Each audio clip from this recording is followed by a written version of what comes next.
All right. So I just wanted to do real quick, for those of you who have had an opportunity to get an email from Kristen, hopefully she'll be able to join us a little bit later. So Kristen Norton, for those of you who have not had a chance to meet her yet, Kristen is a new volunteer in the center. So we're really excited. She's been hugely helpful in the behind the scenes stuff with a lot of emails and databases and helping me get some of the stuff that is all here out onto paper, so that it's a little bit more organized and automated. So that's been a huge help. So if you have not already gotten an email from Kristen Norton, you can anticipate getting one of those shortly. She is also a newly minted level 1 facilitator, and she is located in the Atlanta area. So she'll be doing some of the local facilitation of some of our courses on the ground in Atlanta as well. So we're really excited to have Kristen joining us. I was going to say, the funny thing is, I think it was 2 calls ago on this monthly facilitator call, I was talking about our research project and saying, we're going to maybe start out with a volunteer at first to help manage that project. And Kristen said I don't know if she chatted me or said it out loud, but she's like, oh, well, I've got time, I can help. And that was all we needed to hear. So, and that was the end of that for her. Yeah, yeah. So. And it's been all downhill for her from there. Exactly. So if we could do some quick intros, it is a pretty small group so far today, but if we can do some quick intros, and Kristen just actually emailed me, so I'm going to shoot her an email real quick. But if we could start with our facilitators, newly minted facilitators in training. First person on my screen is Sheila. So may I put you on the spot, Sheila, and for a quick intro and where you are, who you are, where you are, and your status in the system? Absolutely. We're all about status here. My name is Sheila. I am just recently got my level 1 certification. Very excited about that. And I'm located in the Western Mountains of Maine. Beautiful. Okay, so I need to call out. So Renee, you're the next one on my screen. My name is Renee. I'm in the mountains of Utah, and I'm right in the middle of CIT facilitator training. And my status is as low to the ground as possible. Renee is doing great work. She is. So excited.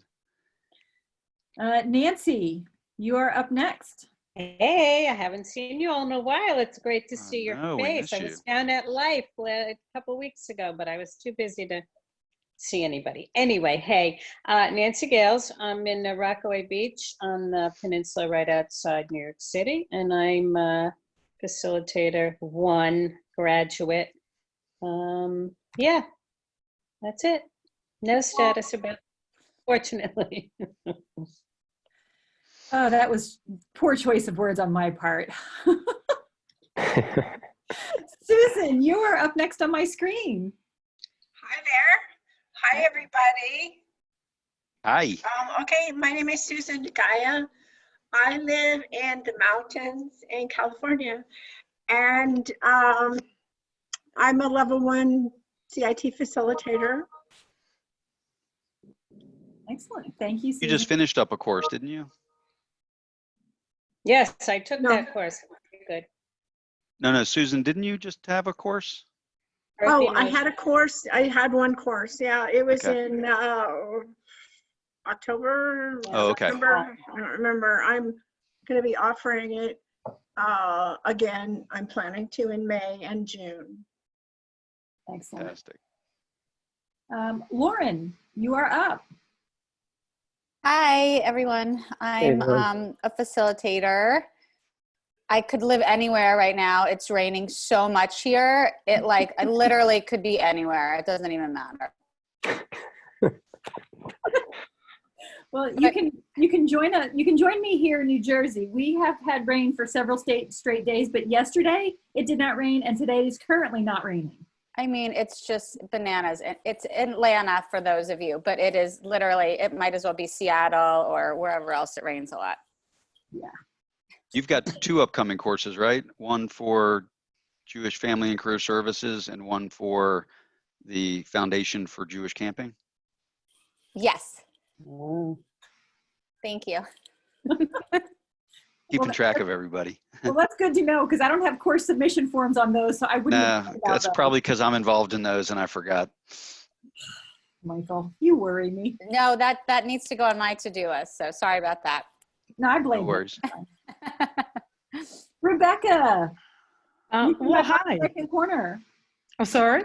You're in my bottom right-hand corner. Yay. Mine too. It's always nice to know exactly where in cyberspace screen real estate that I'm located. So thank you. I'm outside Atlanta, Georgia, Rebecca Koch. I'm level 2 facilitator. Still practicing that whole level 2 facilitator thing, making a little progress. Doing a class right now online and one on ground at Life University, and looks like we'll have enough to do one on the ground in March, an intensive, which is really not named intensive for nothing. And then looks like we probably still have a facilitator training intensive in July. We'll probably be able to make that happen. So that's pretty exciting. Yep, I'm really excited about that. All right, Shane, do you want to give us an update? Hello, everybody. I think I've met most people, but not everybody. So it's nice to see some new faces. I'm Shane. My status that I avoid or evade at every cost is a bold student, level 2, almost level 2. So I haven't completed some of the tasks that need to be completed. I am enjoying a couple of different courses at the moment. Thursday is a busy day. I'm based with my family here in Madrid, and I'm very jealous of those who are in the mountains right now. I really enjoy being in the mountains as often as I can, but I'm working within the education program currently as the education lead, whatever that means, but it's status of some kind, isn't it? And so yeah, Thursday's a busy day. We have a teacher training, an educator training, CIT level 1, and then we have a general course on Thursday as well. But I'm excited about some of the educator trainings coming up. The global education training is going to be 2 more open courses, open calls in May, and they will be 5-week courses twice a week, 2-hour sessions a week, to any educators anywhere in the world. And myself and Marilyn are working on that program at the moment. We're trying to cater for 2 parallel courses happening. So we've got all the time zones. We're trying to cater for all the time zones of the world with 2 courses, and that will be on a Monday and Wednesday. I can send all the dates on, or they may be sent on from Jennifer. They should be up in the system soon enough as well. But the course that we have today on a Thursday, it started 3 weeks ago, and it's really interesting. We've teachers and educators from 13 different countries, actually 14 today, because another educator joined today from Lithuania. But it's a really interesting mix of questions, of insights, of excitement about CIT as well, and how they can bring it within their own education environments, whether they be formal or non-formal.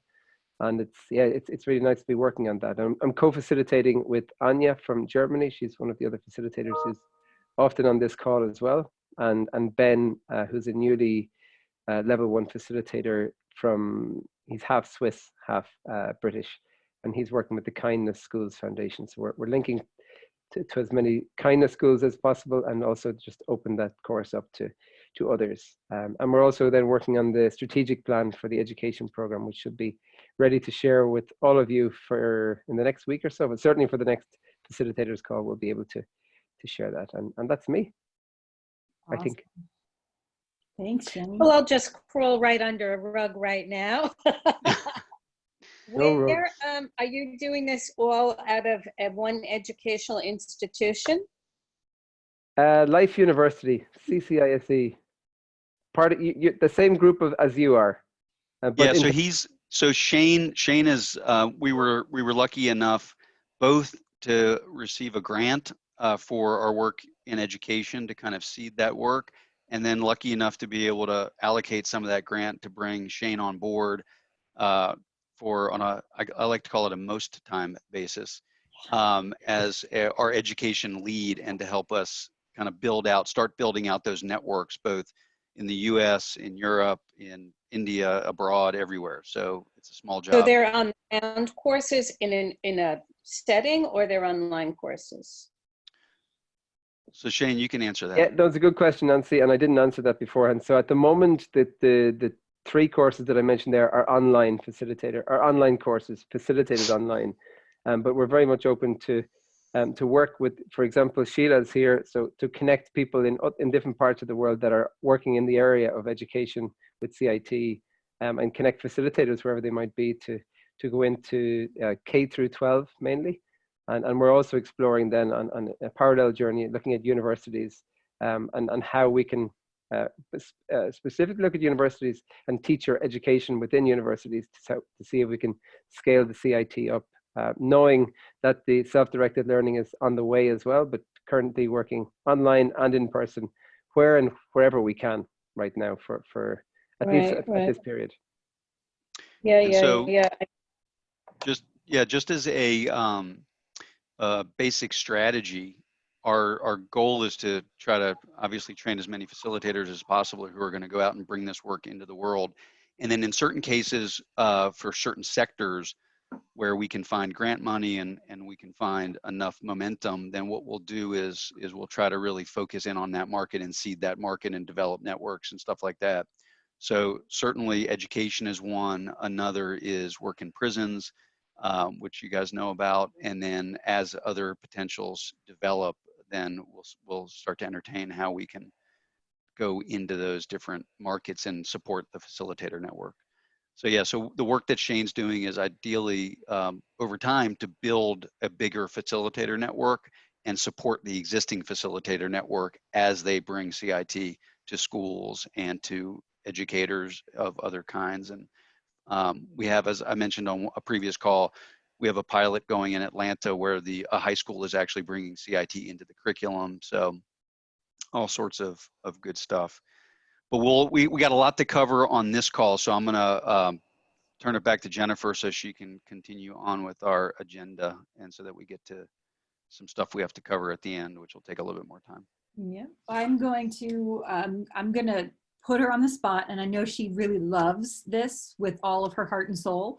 But I mentioned Kristen earlier, and so she's been able, she's like, oh Lord. So she's been able to join us. And so I gave you a quick intro earlier to Kristen and the fact that she's a newly minted level 1 facilitator and also a volunteer in the center.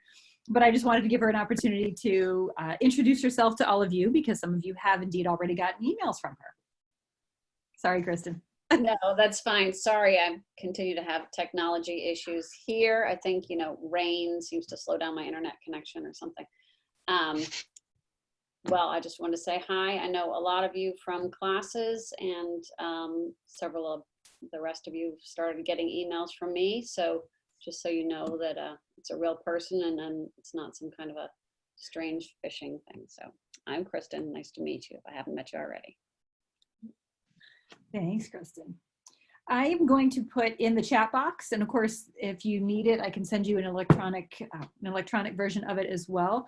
The new course submission form, to just remember that anytime you're going to do a new course, because she's doing that for me. I'm doing it for Michael. No, Lawrence, you put your hand down. I'm doing it for Michael.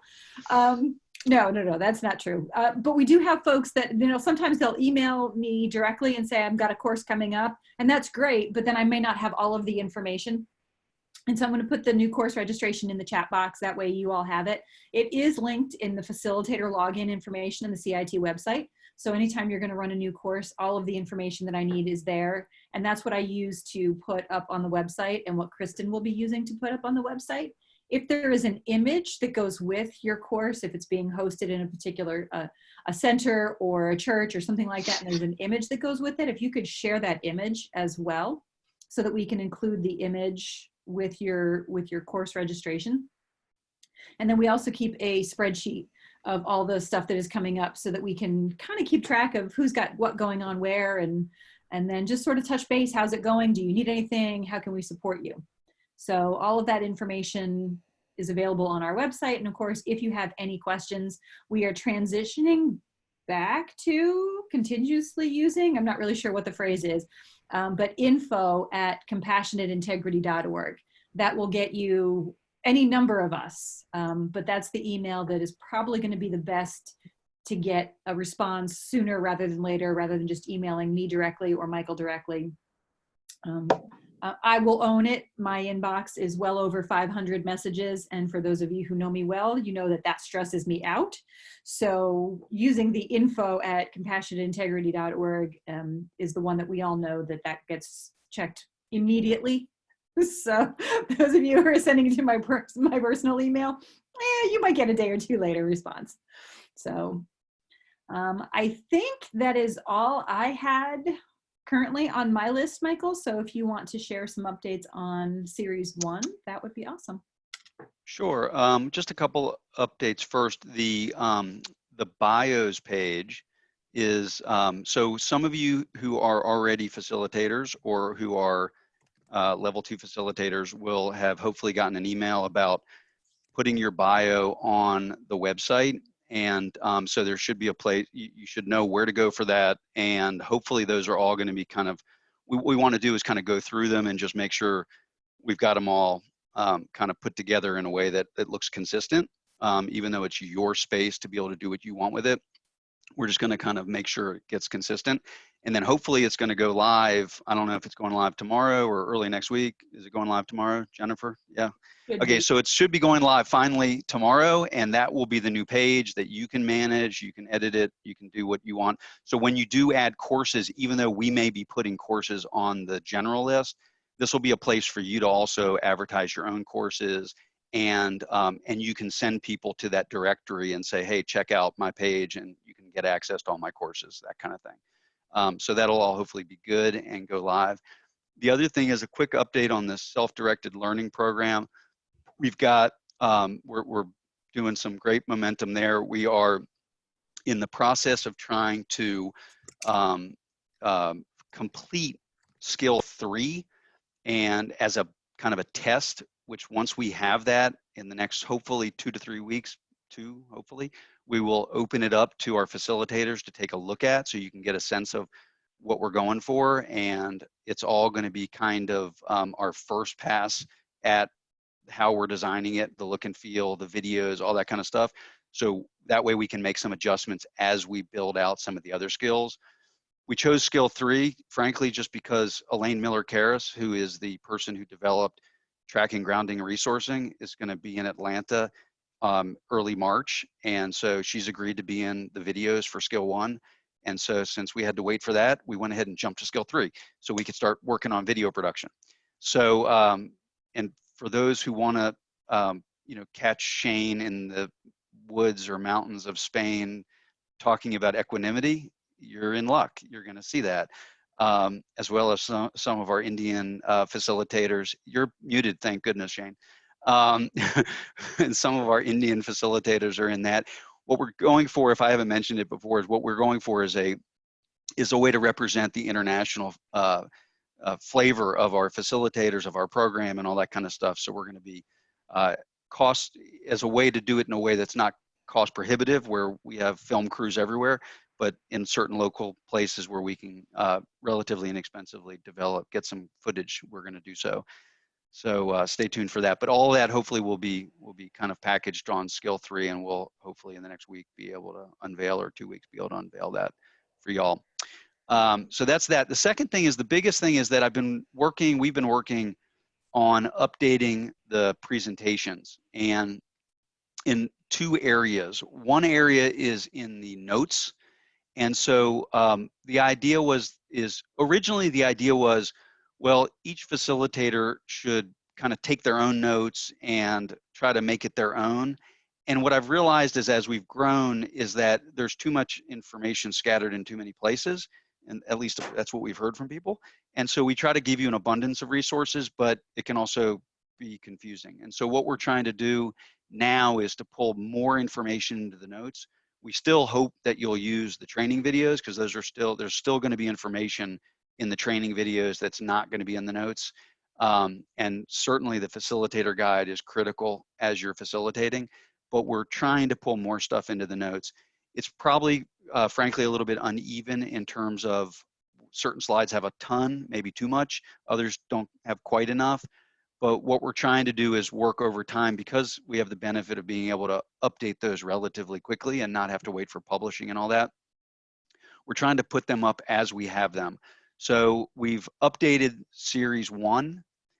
We are 2 skills into series 2, which has not been put on the website yet. And but hopefully in the next week we'll be able to publish series 2, and then we'll obviously end with series 3. One of the things to think about, just to note, is that when we make minor changes, oh, I'm sorry, we have two different things. One is the notes, the other is content. So there is some update to the slides. In some cases that is minor, and I'm going to show you some examples of that. In those cases, we don't update the video. When the content change is relatively major and nothing's dramatic, but I'm going to introduce a concept in a second on that's a part of part of skill 4 and beyond that I'm going to demonstrate for you guys. There we did adjust the video. So sometimes we've made a little adjustments and haven't told people about it, and then they see that the video is a little different than the presentation, even though there's no real material change, and they kind of get concerned, and then they email us, which am I supposed to use? And so really all it is just the slides are going to be the most current. The videos will hopefully cover 99% of what it is you're doing. And if there is a major change, we will update the video. Just so you know, we used to try to change our close back to the close that we were in when we did the video, so it looked like it was just one seamless video. And I finally just said, that's too darn hard. So this time I just inserted it and I changed my close and I said, hey, guess what? This is an update. So you'll probably see that soon. Okay, just a couple of, I want to give you an example of a couple of the small changes and then some of the bigger ones. You also mentioned your haircut, didn't you? I did. It was like the day before I was getting a haircut. So my hair was very long and I was like, well, obviously my hair's longer here. But then I realized that I was only halfway through that new additional material and I was getting a haircut that afternoon. So I was like, oh, I got to finish this before the haircut. Okay, so if you can see, this is in series, in skill 3, when one thing that is, and this came up in the training that Renee's in, is that oftentimes people get confused on this slide when we build and say that there are afflictive mental states, and I'll just go through this quickly, and there are beneficial mental states. And some people think, oh, well, what you're saying is there are certain ones that fit into one category and others that fit into the other category, and that's the boundary line is fixed and doesn't change. And clearly we're trying to say exactly almost the opposite, right? Which is that it all is based on whether it's beneficial to you and bringing you happiness to those around you, or if it's harmful and it's distorting reality and it's causing you suffering, and making the distinction between a more Western kind of view of psychology. But as I found is that in the notes and other materials, it's not clear enough. And so just to clarify that, one of the things, and some of you have heard me do this, is to give an example of where what is considered a harmful mental state is actually a beneficial mental state. So all I did was add, if you click again, fear pops up in the top. So it stays on the bottom, but it pops up on the top. Just as one example of if, I'm walking through the jungle and I hear a bear roar, then that's probably pretty beneficial to get scared of that and start to run, right? So that's not distorting reality. That's bringing me, happiness, I hope, at the end of it. So I just wanted to throw that in there, and that way, as you're explaining it to people, you can say, and some of the things that we're changing is just placeholders so that it's easier for facilitators to remember certain things. So this will be a way of reminding facilitators, oh yeah, if I haven't already, really drive home this point. That's one adjustment on that presentation. Another one, and so for example, we have not updated the video for that. The other one is, I added a lot more notes on this slide. Hopefully that'll be helpful. The other one is that when we talk about the resting the mind in a natural state, and we talk about how it's like the blue sky, we had a very beautiful but very static image of blue sky, clouds, and it was just fixed. And actually one of the things we're trying to convey, I think, in that practice and in that slide is that things are changing every minute. So if you go to the next slide, you'll see that we've got a new image there, but it's actually not an image. If you click again, you'll see that it's a video. So it's just like a 30-second, 10-second video that shows it moving.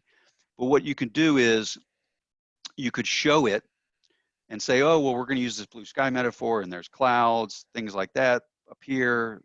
And one thing you may notice is how that's always changing, and how even from moment to moment to moment, it's always changing. And so I had a great, my son, just as a tangent, my son was having a meltdown the other night over his homework. And then the next day he got in the car and I'm like, do you feel better than you did last night? And he said, yes. I said, what does that tell you about impermanence? So he actually listened. It was a good teaching moment. So, so those are kind of more minor changes that we address in the notes, but haven't changed the video for yet. Any questions on that before I switch to a more major? So the so a more major one is, and I'll share the sound for this, is so we've introduced, you'll notice right off the bat one minor one, which is the image of the maybe frat girl who was guzzling a bottle of liquor in the bottom left-hand corner of pleasure. Realize that was maybe not the most appropriate. It might be a little triggering for some people. So in terms of pleasure, we've gone to donuts. So I know I crave donuts. Maybe that's something that's a little less triggering and something that people can share. But in any case, when you get through the 8 worldly concerns, we're going to introduce a new topic that at some point we may move into a foundational concept to have it right from the beginning. But we are going to introduce a new topic starting here. And we're dropping the video of the basketball comedy thing that a lot of people didn't get anyway to hopefully adjust for the timing of this. But throughout the course, particularly from this point forward, we talk about how we have these cognitive distortions, these distortions of reality that get us in trouble and are harmful mental states. And frankly, a lot of the meditations that start as of this moment, a lot of the meditations that start as of this moment we move from stabilizing to analytical meditations. And the reason we move to analytical meditations is we're trying to undo these cognitive habits of mind that are not helpful to us. So what you would do here is you would say, okay, when we normally would say, we're going to talk about 3 psychological reasons why we might get caught by these 8 worldly concerns. And then we talk about hedonic treadmill, unrealistic expectations, and negativity bias. We're going to still do all that, but we're going to start to name them. And I want to give credit to Brendan Ozawa da Silva, our co-author here, who came up with this idea. It's not a novel idea, but it's the naming of it. And they're going to actually incorporate this into C learning too. So there'll be continue to be consistency there. But it's the idea of a thinking trap.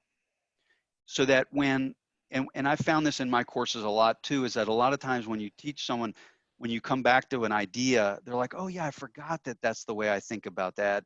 And this way we can say, oh yeah, remember that's a thinking trap. And so what we'll do, what we've got in the materials now is, the way we introduce it is, everyone, if you are sighted, everyone should understand about optical illusions, right? We know that not everything we see in the world is actually what it appears like. It's not really what it appears to us to be. So one example of that is this image, which is a fairly standard image. Many of your participants will have seen it before. But even if you know this trick of the mind, you will likely say the top line is longer, just the middle horizontal section. It's longer. It appears to our neural system, our visual cortex, as longer. But if we click again and we remove that, we see that they're actually exactly the same. So even if I show you that and then I put it back, our mind still wants to say reality is not the same. So this may not matter, right? There's all these thinking traps, just like this visual trap, may not cause us any harm. But if I'm building a bridge and there's angles coming in at weird things, right? I'm going to want to know that that just looks longer. It's not really longer, or else there could be real suffering, real consequences that come from it. So that's a visual version. we actually do this with our hearing too. And also this is if you're teaching a course where someone can't see or has difficulty seeing, then there's also audio versions of this. And this is something called shepherd tone. And I don't know, I tried to share my sound, so I hope you can hear this, but you hear that? Okay. So that sound, which gets really annoying, that sound sounds to our brain, our mind, as if it's constantly going up in pitch when it's not. It's actually going up. You can see the pattern on the screen. It goes up and down, up and down, up and down, but we don't pick the down. We only hear the up. We fill in that gap. It happens so quickly. So if you listen to it long enough, you will go insane. So warning, trigger warning on this one. Don't play it more than 5 seconds. But we do that with our hearing too, right? We don't take in the physical world always, and we know that. We tend to know less that we distort the world using our mind with our thoughts. And so part of CIT is recognizing these thinking traps. And so now that we've introduced that idea, we're going to say, by the way, we've already talked about one thinking trap, and we talked about it last week, and that was the idea of permanence, right? If you remember, we did the resting of the mind in a natural state. We recognized that, boy, everything changes, even though in the moment I get caught up on things as if they're never going to change. So that's one thinking trap we've talked about already. So now what we're going to do is we're going to introduce a few more that helps us understand self-compassion. The first is the hedonic treadmill. So that everything is the same after this. We do the mind reflective writing. The next is the thinking trap of unrealistic expectations. And the only thing I introduce new here is, which I think is a biggie as a thinking trap and biggie for unrealistic expectations, is perfectionism. And perfectionism is like unrealistic expectations on steroids. It's just another thinking trap. One couple things to note, and this is all in the notes. There's a lot of notes. One of the things to know, and in the video, we did add this to the training video. Not everybody has difficulty with every one of these thinking traps. So like everything in CIT, we don't want to say this applies to everybody in all cases, right? These are just ways of thinking about your own personal experience and how it might trip you up and how these traps might be happening in your life. And if they are, and you find that they're not beneficial to you, they're not helpful to you, they're harmful to you, then identifying them and identifying strategies for overcoming them can be helpful. And that's where we get into the practices that we do, which are all, we have the unrealistic expectation practice, we have the hedonic treadmill practice. The idea is to have the antidote to the potential issue. I added one thing, again, this is something that I have been adding to a lot of things I talk about in the videos and stuff like that, but that we want to underscore, and this has been in the notes historically, but I went ahead and added a slide because I think people resonate with this, is we're not saying you shouldn't have aspirations. It's that those aspirations should come without expectations because there's just so much we don't control and we don't want to have unrealistic. So I added that. And then our last one is thinking trap of negativity bias. Nothing changes there. And then we have a little summary, which just comes up. We've talked about 4 thinking traps so far. More important than the thinking traps is the antidote to those, which is resting the mind in its natural state, helps us understand permanence. We have, and I just rattled off the other practices. And then everything else is the same. So it gets back to, it helps us see reality more clearly, but it also which also means helping us work our way out of thinking traps when they are causing us trouble, right? So as we move on into skill 5, really the only new thinking trap there is the idea of bias, or we call it essentialism, when bias becomes something like this person or this group of people all have this quality and therefore they are bad. So that's a thinking trap that doesn't, and the antidote to that thinking trap is common humanity, practices of impartiality and common humanity. When we get to skill 6, we add a lot more because it doesn't really add any more slides, because what we do is we take the strategies that are on the, you have the strategies for forgiveness and the strategies for gratitude. Each one of those most of the strategies for gratitude are really focusing on overcoming, it's just two. It's overcoming negativity bias, because we focus on what we don't receive as opposed to what we have received.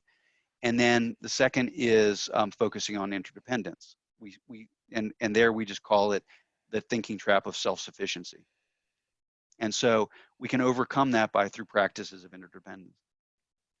On the top layer, there's a little bit more going on there because forgiveness is more difficult. But the strategies don't change. We just kind of say what the strategies are helping us overcome.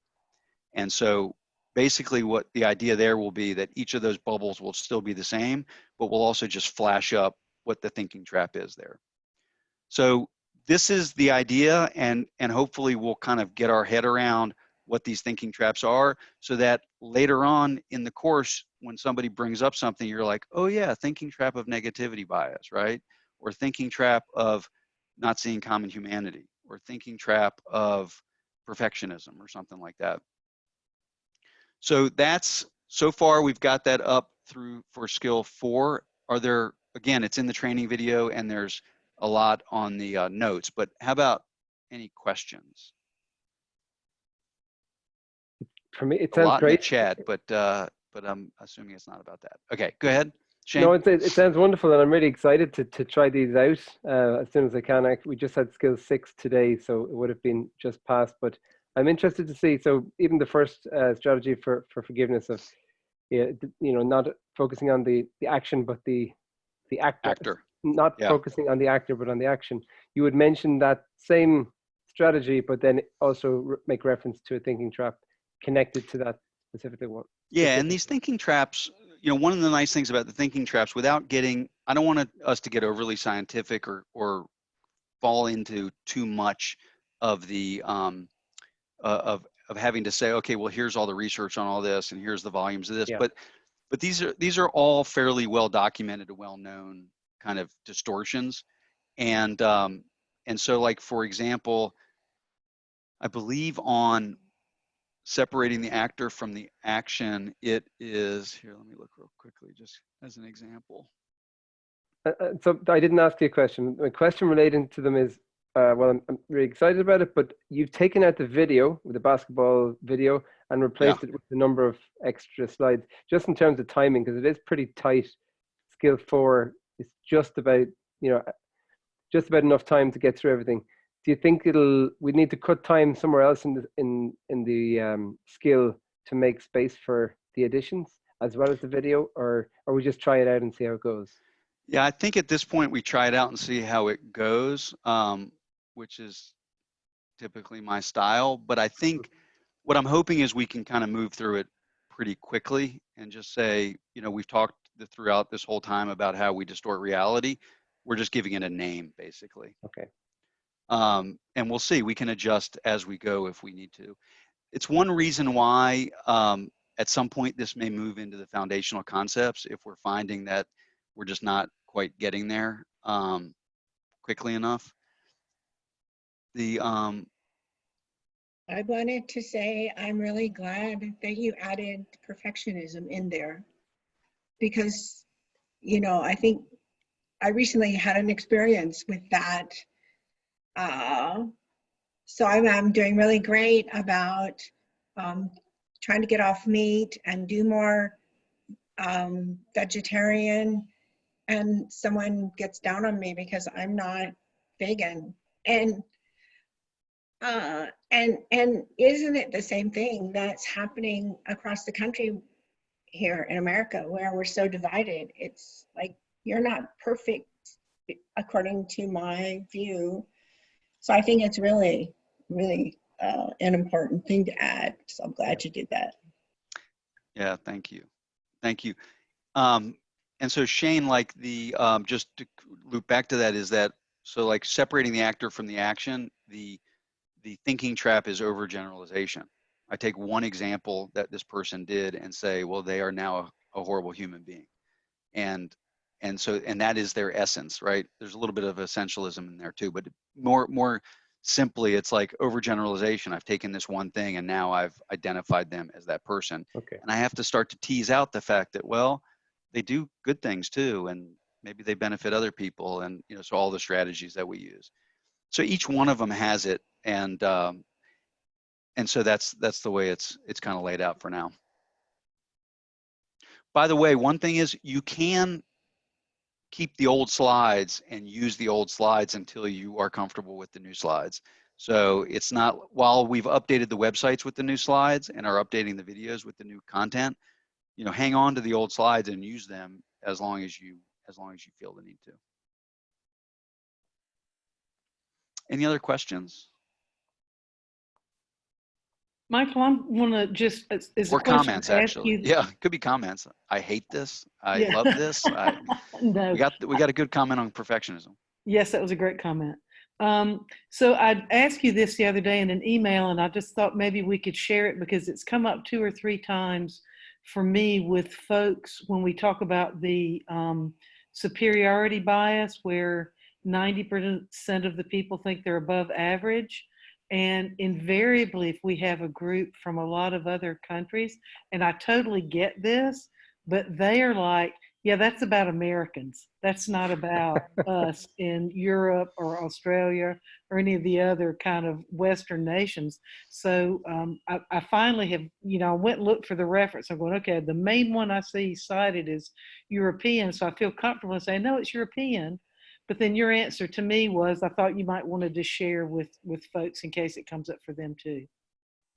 Yeah, thank you, Rebecca.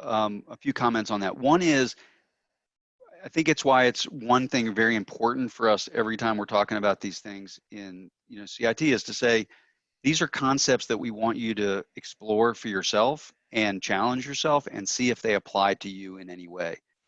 That said, they don't apply to everybody. Any concept in psychology is going to be on some form of bell curve. And so there are going to be outliers. There's going to be certain of these things are more about us being human beings, and others are more about us being are culturally change based on culture.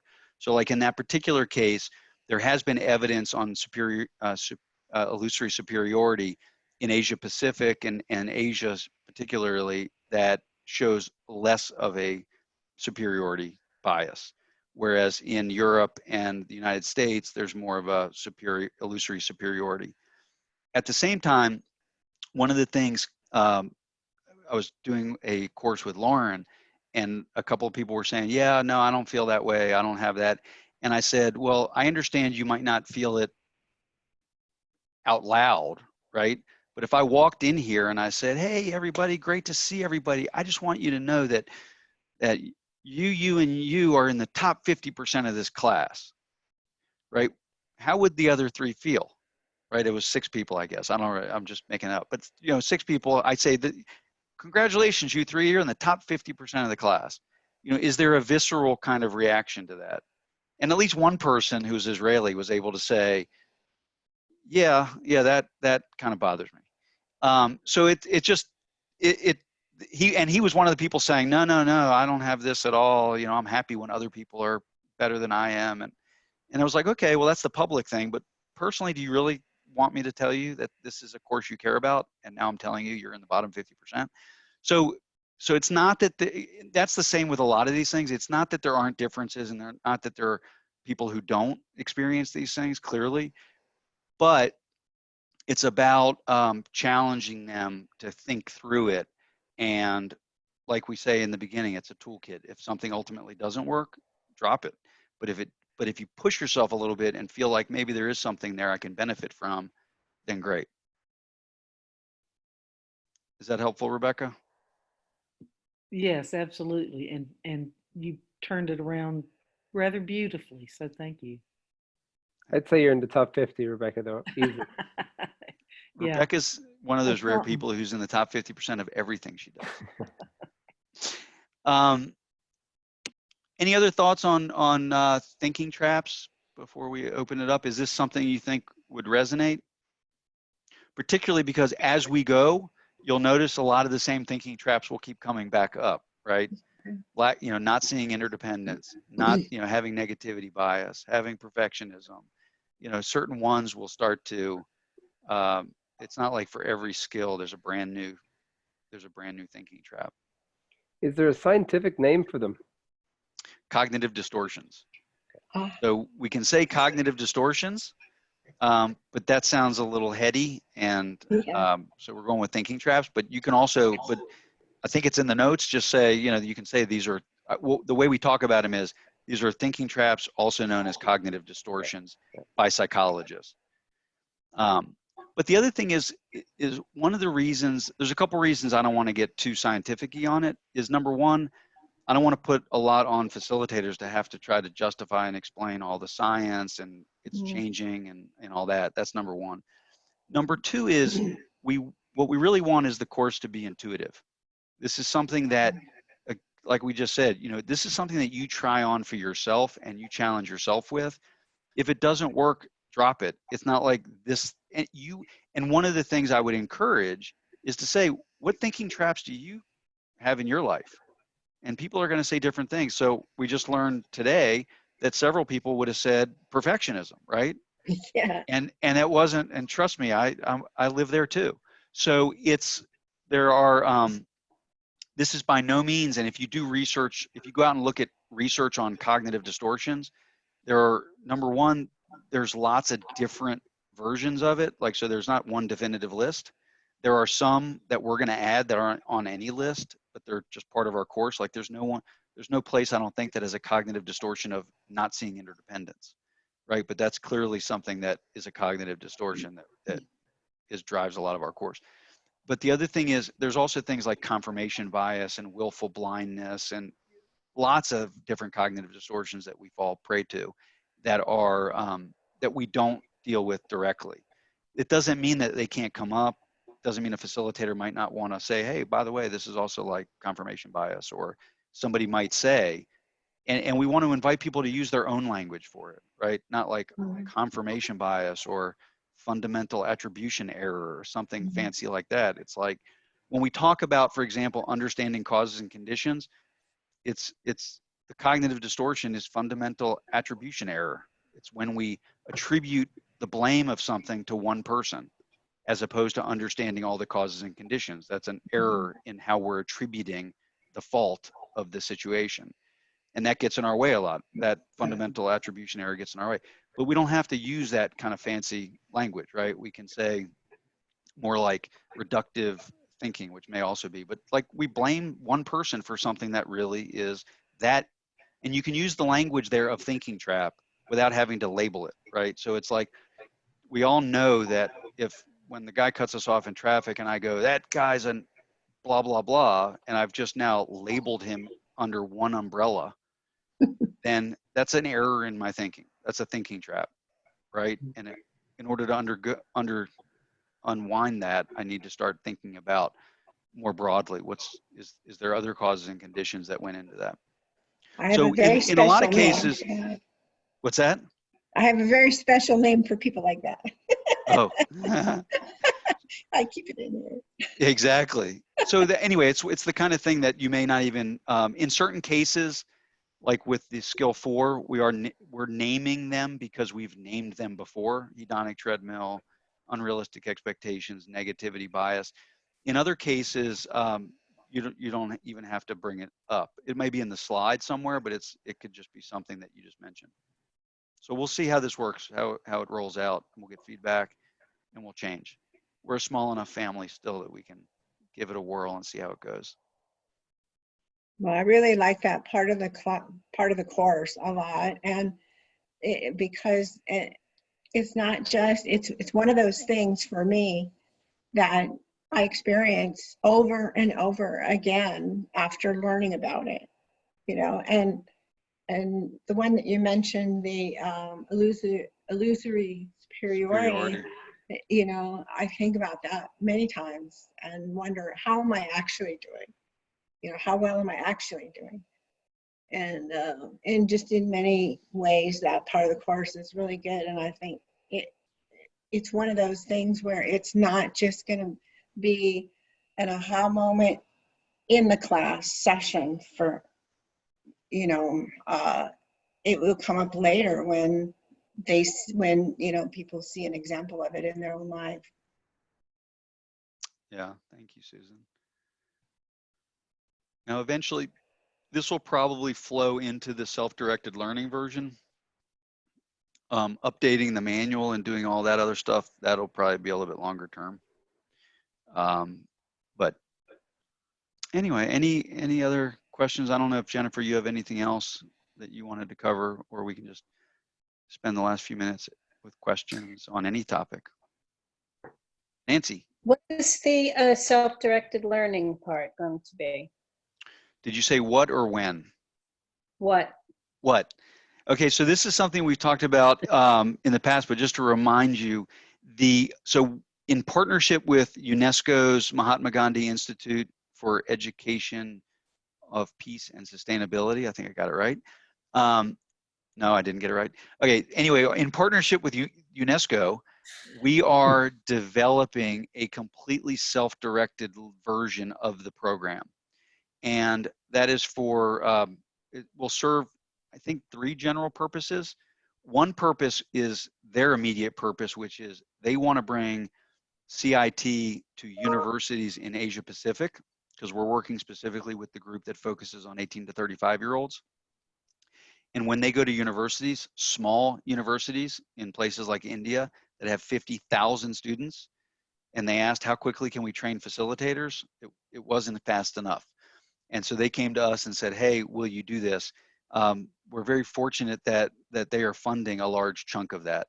So we're working, they have that MGIEP is a research institute that has learning instructional designers and researchers, and they're partnering with us. We're working with them hand in glove to develop this skill by skill.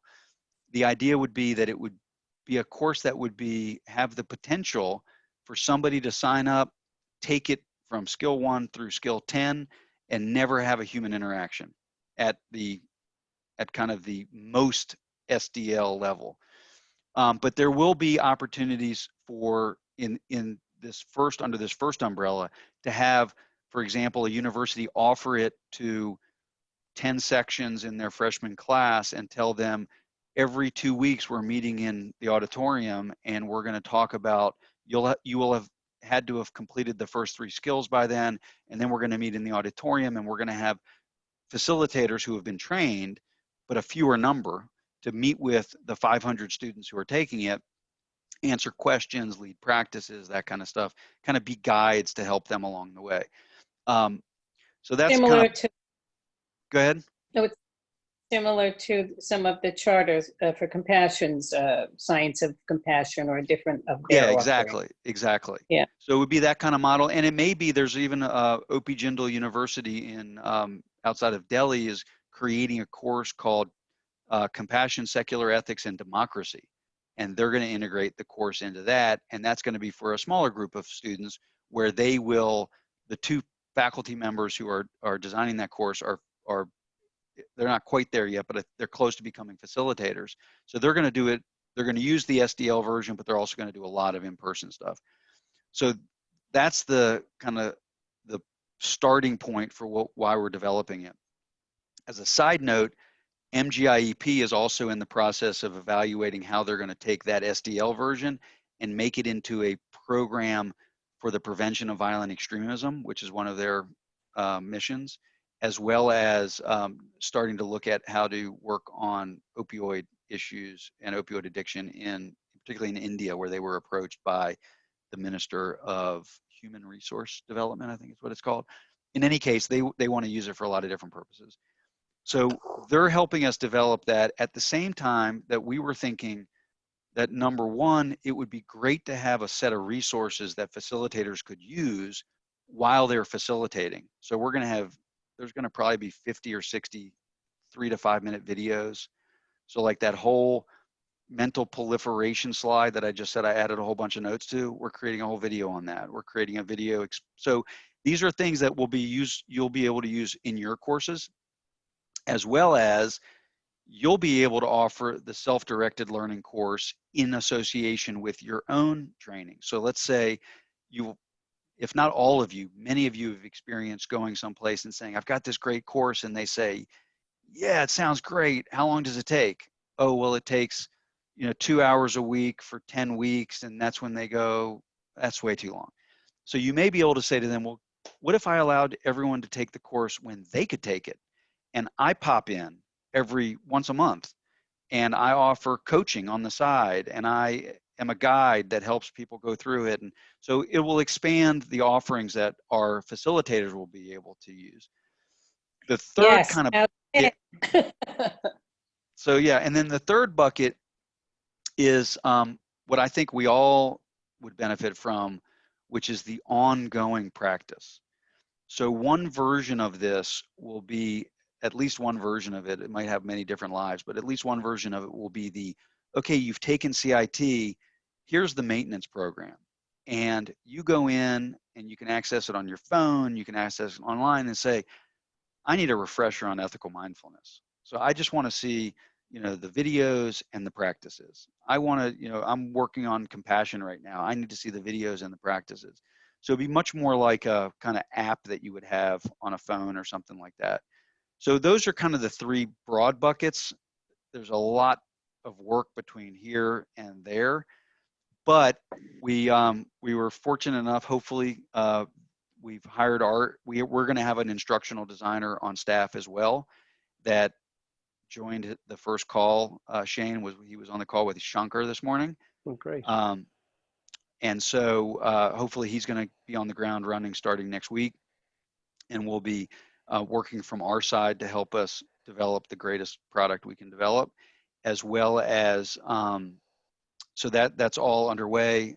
UNESCO has a video production company that we've contracted with who are working on videos. Shane's better half, Elena, is a video production and graphic designer who's working in Spain on some elements of it. So we're amassing the team to try to create something. The goal is to have like I mentioned, a draft of skill 3 for people to look at, and we'll open it up to facilitators first, but a draft of that hopefully in the next couple of weeks. And then we'll move towards hopefully having series 1 completed by probably around the end of May, and then the whole program the goal is by the end of August.